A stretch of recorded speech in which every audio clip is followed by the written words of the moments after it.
अध्यक्ष लोक जन सेवा संस्थान। आज ये बड़ा हर्ष का विषय है कि 10 साल पहले जो हमने एक पौधा बोया था, आज उसने 10 साल पूरे कर लिए हैं और हम 11वें वर्ष में प्रवेश कर रहे हैं।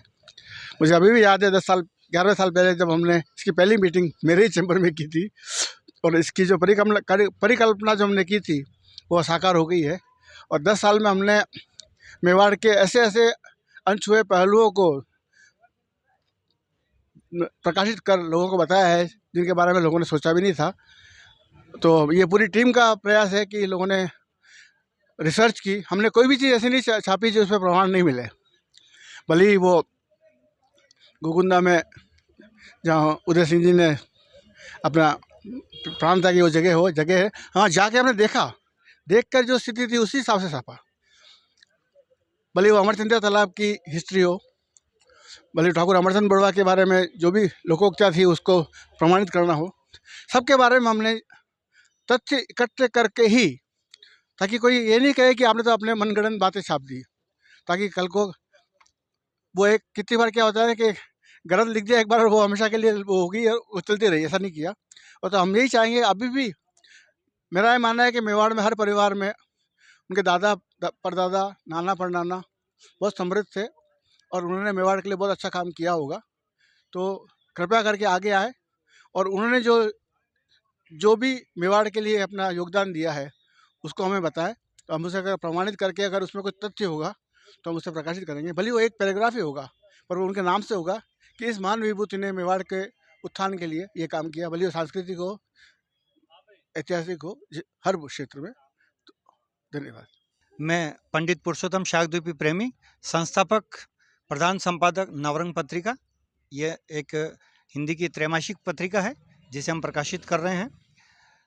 मैं शाकद्वीपी ब्राह्मण समाज से आता हूँ और हमारा इतिहास बहुत प्राचीन है।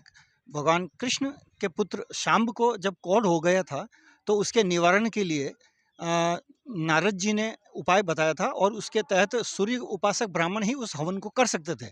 और उस समय फारस की खाड़ी में जो वर्तमान में जो ईरान है, वह ईरान उस समय था। वहाँ से 16 ब्राह्मणों को हिंदुस्तान लाया गया और उन्होंने जब सूर्य यज्ञ किया और उसकी बभूति से उनका इलाज किया गया तो उनका कोढ़ ठीक हो गया। और उन 16 ब्राह्मणों को जो वहाँ से लाया गया था, शाकद्वीपी ब्राह्मणों को, उनको यहीं जागीरें देके बसा दिया गया और तब से हम शाकद्वीपी ब्राह्मण कहलाए, क्योंकि शाकद्वीप से आए हैं हम। वर्तमान में उसको ईरान कहते हैं। तो हमारा ये इतिहास है। इतिहास की इसकी कई पुस्तकें प्रकाशित हो चुकी है जिसमें हमारे शाकद्वीपी ब्राह्मण समाज के बारे में काफ़ी विस्तृत से जानकारी दी गई है। और मैं जो नवरंग पत्रिका चलाता हूँ उसमें अगर आप कोई भी साहित्य प्रेमी अगर कुछ लिखते हैं तो आप मुझे निश्चित रूप से आप व्हाट्सएप करें, आपकी रचना को प्रकाशित किया जाएगा। धन्यवाद। जन संस्थान ने आज हमारे को सम्मानित किया। हमने कई सारे लेख मासिक पत्रिका में लिखे हैं और हमारे लेख ज़्यादातर धार्मिक और इतिहास के ऊपर थे।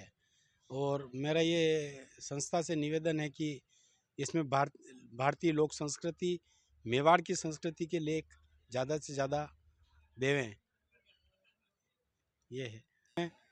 और इसके सफलता के लिए हम सभी आयोजकों को धन्यवाद देते हैं और पधारे हुए अतिथियों का बहुत बहुत आभार और धन्यवाद।